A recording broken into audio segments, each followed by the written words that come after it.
You notice things about people that other people seem to miss. Someone tells you they're fine, and you already know they're not. You hear the tiny change in their voice. You notice the pause before they answer. You walk into a room and within minutes you can tell who feels uncomfortable, who doesn't like who, and when someone is pretending to be more confident than they actually feel. And the strangest part is you probably don't think any of this is unusual. You've been doing it for so long that you assume everyone else is reading these same signals you are. They're not. You might call yourself observant, maybe sensitive. Maybe you've been told that you overanalyze people or read too much into things. But there's another possibility. Your brain may simply be processing social information at a level most people around you aren't. Tone, timing, facial expressions, body language, shifts in energy, the things people say, and the things they deliberately leave unsaid. Psychology has a name for this ability: social intelligence. And people with unusually high social intelligence often don't realize they have it, because to them, reading people this way doesn't feel impressive. It just feels normal. So here are 7 signs you may be more socially intelligent than most people, including a few you've probably spent years thinking were weaknesses. Sign 1. You catch the shift in tone before the words even change. Picture this. You're in a team meeting and a coworker finds out the promotion went to someone else. Someone asks if they're okay and they say, "It's fine, totally fine. Congrats to whoever got it." And the words are right, the smile is right, but there's a half second before they answer where their voice drops just slightly flatter than usual and you catch it instantly. Nobody else in the room notices anything. You spend the rest of the meeting carrying something nobody asked you to carry. This is what researchers call paralinguistic sensitivity, picking up meaning from tone and pace instead of just the words themselves. The cost is that you often know the real answer before someone's ready to admit it, even to themselves. The gift is that people almost never manage to hide how they're really doing from you for long. And that makes you someone they can be honest with without even trying. Sign 2. You feel what other people feel almost like it's happening to you. Your friend calls you the week after a breakup, says she's fine. She's actually doing better than she thought she would. You sit across from her at dinner, and by the time the food arrives, you feel a weight settling into your own chest that has nothing to do with your own life. You drive home that night feeling heavier than when you left. This is called emotional contagion. And it's a real documented pattern where some people don't just notice emotion, they absorb it. The cost is that other people's bad days can quietly become your bad days without you agreeing to that trade. The gift is that when someone is going through something hard, they don't have to perform being okay around you because you already know. And that makes you one of the few people they actually let themselves fall apart in front of. Sign 3. You shift how you act depending on who you're with, without even trying. You spend your afternoon in a boardroom, precise, measured, choosing every word carefully in front of people who are evaluating you. Same night, you're with your closest friends, being loud, sarcastic, saying things you'd never say at work. A friend once told you, "You're a completely different person around us," and it stung a little because it wasn't meant as a compliment. But it's not fakeness. It's what psychologists call social calibration. Adjusting your tone and energy to match the room you're actually in. The cost is that people who only see one version of you sometimes accuse you of being inconsistent or hard to read. The gift is that you can walk into almost any room, a funeral, a wedding, a job interview, and find your footing faster than almost anyone else there. Sign 4.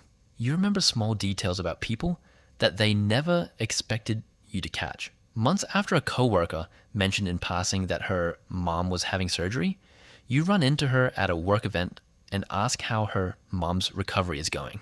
She stops mid-sentence, genuinely stunned, because she barely remembers telling you in the first place. This isn't just a good memory. Your mind treats other people's lives as worth holding on to, because somewhere in you, you understand that being remembered is one of the quietest ways people feel like they matter.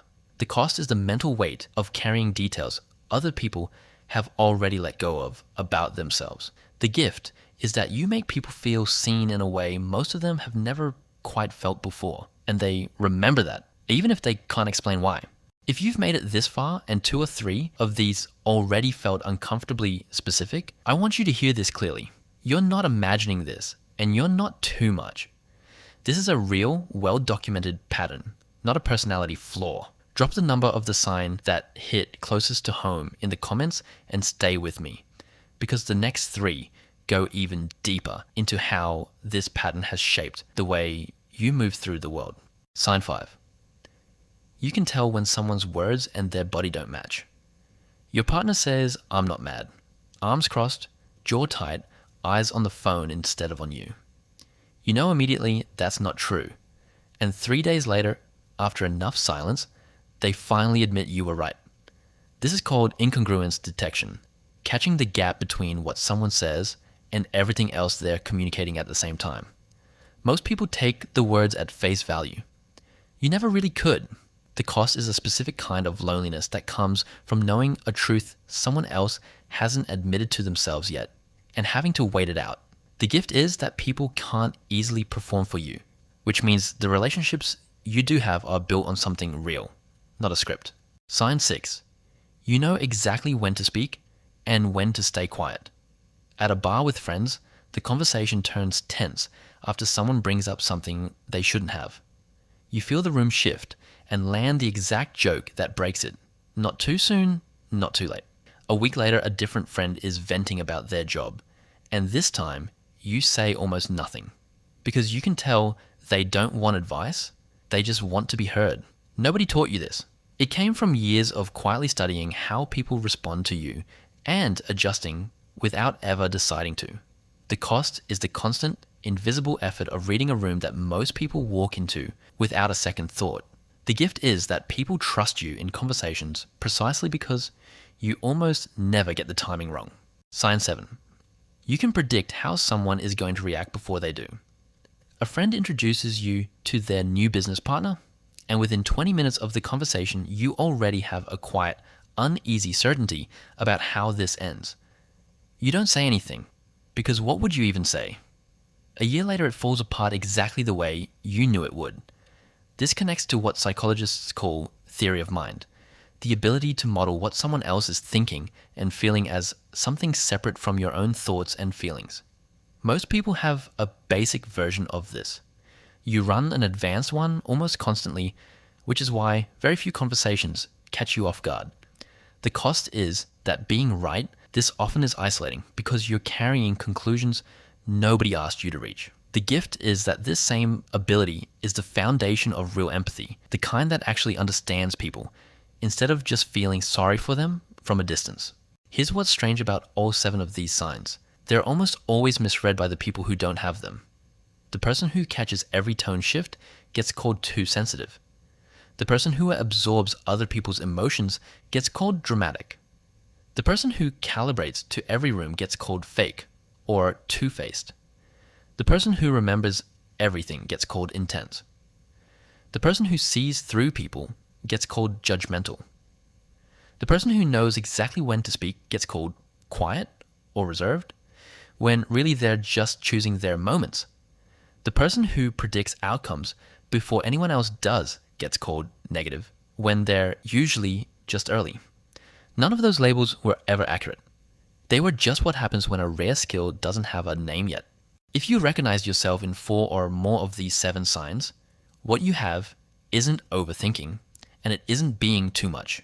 You are, in a very real and researched sense, more socially intelligent than most of the people around you, even though no test has ever measured it, and no one ever told you.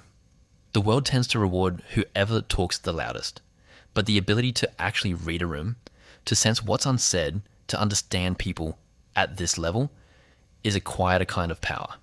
And it tends to matter more over time, not less. If this made you think, subscribe to keep discovering your inner self.